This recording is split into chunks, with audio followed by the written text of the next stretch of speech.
Welcome back, everybody, to another deep dive. This time, we're really digging into something that's been making a lot of noise in the wellness world, berberine. And to help us understand exactly what we're dealing with, we've got some fascinating insights from a doctor who practices integrative medicine and seems pretty excited about what berberine can do, especially when it comes to aging. So, could this compound be a total game changer for metabolic health as we get older? What does it have in common with metformin? And could it even help with things beyond blood sugar control? Let's find out. I think what really grabbed my attention was how this doctor zeroed in on metabolic health and how it changes as we age. And the role berberine might play in all of that. He talks a lot about insulin resistance. So maybe that's a good place for us to You start. know what? That's actually a term I needed a little refresher on myself. Yeah. Could you break down what exactly is happening when someone is insulin resistant? Sure, it might help to think of insulin as a key that unlocks your cells. And this lets glucose in to provide energy. So insulin resistance is kind of like a rusty lock. The key doesn't work well. And all that glucose ends up building up in your blood. Oh, okay. So that's how it all ties into those issues we hear about, like weight gain and blood sugar spikes, and even problems managing cholesterol. It's like a domino effect. Exactly. And that's where berberine comes in. The doctor actually compares it to metformin, that diabetes medication we mentioned earlier. He suggests that both of these might help improve insulin sensitivity, basically getting those locks working a little more smoothly. Interesting. He even gives a specific dosage for berberine, Hmm. between 1,000 and 2,000 milligrams per day. Is that pretty standard dose? It's considered a moderate to high dose, I'd say. Yeah. And he's really careful to emphasize starting low and just seeing how you feel, especially with those potential side effects you mentioned. He particularly cautions about gastrointestinal issues. Makes sense. So listening to your body is key. But it seems like berberine's potential benefits go way beyond blood sugar. He also calls it a systemic anti-inflammatory. That's a pretty big statement. What does that even mean? Well, think of it like this. It's kind of like a low-level fire that's smoldering throughout your body. You might not see the flames, but it's causing damage over time. We call this chronic low-grade systemic inflammation. And it's been linked to all kinds of problems, muscle and joint pain, brain fog, even more serious conditions. Wow. So if I'm understanding right, the doctor's saying that berberine might actually help put out that fire. Right. He connects those metabolic imbalances we talked about, Yeah. like insulin resistance, to increased inflammation. So by improving how your body uses glucose and potentially reducing insulin resistance, berberine might help calm that systemic inflammation. That's amazing. And does he recommend that same 1,000 to 2,000 milligram dose for that anti-inflammatory effect? He actually suggests going a little lower for anti-inflammatory benefits, around 1,000 milligrams a day. He mentions a possible link between higher doses and testosterone interference, which is definitely something to be aware of. And this is where things get even more interesting for me. He brings up this concept of autophagy, which sounds straight out of a sci-fi movie, but is basically our body's natural cleaning crew, right? It is. It's a fascinating process. It's like your cells have these little recycling bins where they break down damaged parts and reuse the materials. That's autophagy in a nutshell. And it's crucial for keeping our cells healthy, which should play a big role in how well we age. Okay, yeah. And get this, the doctor thinks berberine might actually be able to boost this cellular cleanup by activating a pathway called AMPK. Isn't that the same one that metformin activates? It is. That's a great catch. It really does make you wonder. Could berberine, along with things like exercise and managing calories, give our body's natural cleaning crew a boost? Could it contribute to healthier aging? He seems to think so. And he even gives a dose for that, 2,000 to 2,500 milligrams per day for promoting autophagy. But he's careful to say not to stay at that level for too long because of the potential impact on testosterone. So finding that sweet spot is important. It definitely seems that way. It brings up another really important question. What happens when we use berberine long-term to support healthy aging? What are the potential trade-offs there? It's something we should look into. Totally agree. Now let's switch gears a bit and talk about hormones. The doctor says berberine could have some interesting effects in that area, both positive and things to watch out for. And I know a lot of people are curious about how supplements might affect their hormones. So let's dive into that. Yeah, that's a big one. He explains how insulin resistance can disrupt a whole bunch of hormones, including thyroid hormones and testosterone, which are both super important for overall health. Right. So his thinking is that by improving insulin sensitivity, berberine could actually have this ripple effect that improves your hormonal balance. That's what he suggests. He even talks about PCOS, polycystic ovary syndrome, and how berberine might be able to help manage the hormonal imbalances that often come with it. That's interesting. But then he also throws in a word of caution. He explains that berberine can increase SHBG, or sex hormone-binding globulin, which could actually lower free testosterone levels in men and women, especially at higher doses. Yeah, it's a good reminder that even natural compounds can have these really complex interactions within the body. It brings us back to that idea of personalized care. What works for one person might not work for another, which is why having a knowledgeable healthcare provider on your team is so important. Absolutely. This is a lot to process. But I'm really starting to see how berberine could be a powerful tool for supporting overall health and wellness. Let's take a quick break and come back to explore some more specific uses, and maybe even dig into some potential concerns. Stay with us. Welcome back, everybody. We're really getting into the weeds with berberine here, and I'm starting to realize there's a lot more to this compound than meets the eye.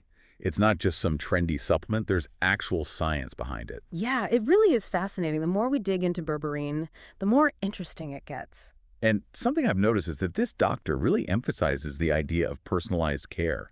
Like, he's cautioning against that one-size-fits-all approach with berberine. And he's right. We're all different. You Yeah. know, we all have our own unique biochemistry and medical history and lifestyle. So what works for one person might not work for someone else at all. That's so true, and it makes you realize just how important it is to have a good doctor on your team, someone who really understands these things and can help you navigate it all. 100%. Especially with something like berberine that can have these effects on hormones, like testosterone, Right. which we were talking about earlier. Right. I wanted to come back to that. He seemed really cautious about using higher doses of berberine, saying it could mess with testosterone levels. How does that actually work? Well, remember when we talked about insulin resistance? It turns out that when your metabolism is out of whack like that, it can really throw off a lot of different hormones, including testosterone. Oh, I see. So on the one hand, berberine could help improve insulin sensitivity and support hormone balance. But on the other hand, it could increase SHBG, which binds to testosterone and makes it less available. That's kind of confusing. Right. It's like this balancing act between potential benefits and potential drawbacks. And it just goes to show you why working with a doctor who understands all this is so important. They can help you find that sweet spot where you're getting the most out of berberine without any negative side effects. Okay, that makes sense.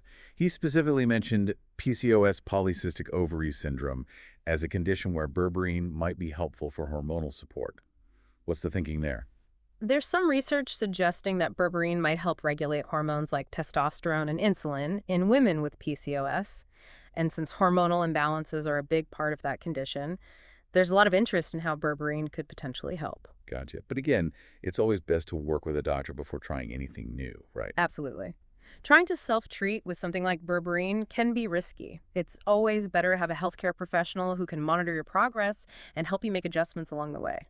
Makes sense. Now let's talk about the gut for a minute. The doctor mentioned that berberine's been used for digestive issues for a long time. What's the science behind that? Well, berberine actually has some antimicrobial and antiparasitic properties, which could be why it's been used traditionally for all sorts of gut problems. Interesting. But he also cautioned about potential digestive side effects, right? Especially at higher doses. Yeah, that's right. Sometimes berberine can cause diarrhea, especially when you first start taking it or if you take too much. That's why he recommends starting with a lower dose, around 500 milligrams a day, and slowly increasing it if you need to. So it's all about finding that Goldilocks zone. Mm-hmm. Not too much, not too little, but just right. Exactly. And that might take a bit of trial and error to figure out. It is. Listening to your body is key. If you notice any digestive issues, it's probably a sign to lower the dose or talk to your doctor. Okay, good to know. Now let's talk about something really important. Potential interactions between berberine and other medications. I think this is something everyone needs to be aware of. Oh, definitely. Yeah. This is a big one. Berberine can actually interact with a whole range of medications, including ones for blood pressure, blood clots, blood sugar, and triglycerides. So if you're taking any medications at all, even over-the-counter ones, you really need to talk to your doctor before trying berberine. Absolutely. It's just not worth the risk. Your doctor can look at your situation, tell you if it's safe to combine berberine with your other medications, and help you come up with a plan that keeps you safe. It's all about being proactive and taking control of your health, right? Right. This deep dive is really making me think about how much power we have when we're informed and make choices that are right for us. I agree. Knowledge is power, especially when it comes to things like berberine. Totally. So before we wrap up this part and move on to the final section of our deep dive, I want to leave you with something to think about. If you're interested in trying berberine, what are some practical steps you can take to make sure you're using it safely and effectively? That's a great question. We'll be back in a bit to explore that further and finish up our conversation about berberine. Stay tuned. And we're back. So as we wrap up our berberine deep dive, I'm curious, what are your biggest takeaways from all this? You know what really stands out to me? It's just how versatile this compound seems to be.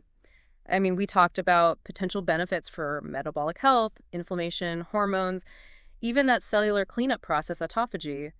It's pretty remarkable. Yeah, I agree. It's like berberine has its hands in so many different systems in the body. Yeah, But like we've been saying all along, that complexity means we really need to be careful, especially with things like dosage and side effects and interactions. absolutely. It's not a magic cure-all. And it definitely isn't one size fits all. That's why it's so important to have a doctor who can guide you through all this. Exactly. So before we wrap up completely, let's go back to that question from the last section. If someone's listening and thinking, okay, berberine sounds interesting, I might want to try it. What are some practical first steps they can take to make sure they're using it safely and effectively? Good question.